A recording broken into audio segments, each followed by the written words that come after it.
പാടിയും പാടാൻ വേദിയൊരുക്കിയും സംഗീത ലോകത്ത് അരനൂറ്റാണ്ട് പിന്നിട്ട കെ സലാമിനെ നഗരം ആദരിച്ചു. പ്രശസ്ത ഗായകർ ഒരുക്കിയ സംഗീത വിരുന്ന് അരങ്ങേറി. കലാസാംസ്കാരിക രാഷ്ട്രീയ മേഖലകളിലെ പ്രമുഖർ പങ്കെടുത്തു. ശ്രീനാരായണ സെന്റിനറി ഹാളിൽ പ്രൗഢഗംഭീരമായ സദസ്സിലായിരുന്നു കോഴിക്കോട്ടുകാരുടെ സ്വന്തം ഗായകൻ കെ സലാമിന് ആദരം സമ്മാനിച്ചത്. സുഹൃത്തുക്കൾ വേദിയിലേക്ക് ആനയിച്ചാണ് അദ്ദേഹത്തെ സ്വീകരിച്ചത്. കെ രാഘവൻ MP ഉദ്ഘാടനം ചെയ്തു. സംഗീത സംവിധായകൻ വിദ്യാധരൻ മാസ്റ്റർ കെ സലാമിനെ ആദരിച്ചു. കലാകാരന്മാരെ ആദരിക്കുന്നതിൽ കോഴിക്കോട് മാതൃകയെന്ന് വിദ്യാധരൻ മാസ്റ്റർ അഭിപ്രായപ്പെട്ടു. കോഴിക്കോടിൻ്റെ അഭിമാനം, കോഴിക്കോടിൻ്റെ കലാകാരന്മാരോടുള്ള സ്നേഹം, കലയായിട്ടുള്ള അവരുടെ ബന്ധം, അത് പ്രത്യേകിച്ച് പറയാതിരിക്കാൻ നോക്കില്ല. ഞാൻ തൃശ്ശൂർ ജില്ലക്കാരനാണ്, അതേപോലെ എറണാകുളം ജില്ല, ആലപ്പുഴ ജില്ല, എല്ലാ ജില്ലയുണ്ട്.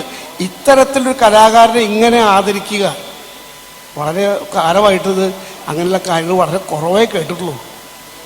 അത് കോഴിക്കോടിൻ്റെ ബഹുമതി, കോഴിക്കോട് എന്ന് പറയുന്ന രാജ്യത്തിൻ്റെ ഏറ്റവും വലിയ കാര്യമാണ്. ഡോക്ടർ MK മുനീർ അധ്യക്ഷനായിരുന്നു. ബോളിവുഡ് ഗായകൻ മുഹമ്മദ് അസ്ലം, സുനിൽ കുമാർ, സലീഷ് ശ്യാം, സരിത റഹ്മാൻ, ഗോപിക മേനോൻ തുടങ്ങിയവർ ഗാന സമർപ്പണം നടത്തി. पर्दा है पर्दा, पर्दा है पर्दा, पर्दे के पीछे. പശ്ചാത്തലത്തിൽ നഗരത്തിലെ വിവിധ സംഘടനകളുടെ സ്നേഹോപഹാരവും സമ്മാനിച്ചു. പാട്ടിനിടയിൽ ചിത്രകാരൻ സലീം തെക്കേപ്പുറം സലാമിന്റെ പോർട്രേറ്റ് വരച്ചു. മുഖ്യാതിഥിയായി എത്തിയ വിദ്യാധരൻ മാസ്റ്റർ തന്റെ മാസ്റ്റർ പീസ് പാടിയാണ് വേദിയിൽ നിന്നും മടങ്ങിയത്.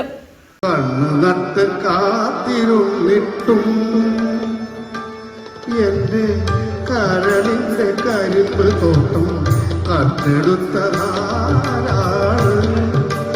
ഓ കത്തെടുത്തതാരാണ്. News bureau, Kozhikode. വാർത്തകളിൽ ഇനി ഒരിടവേള.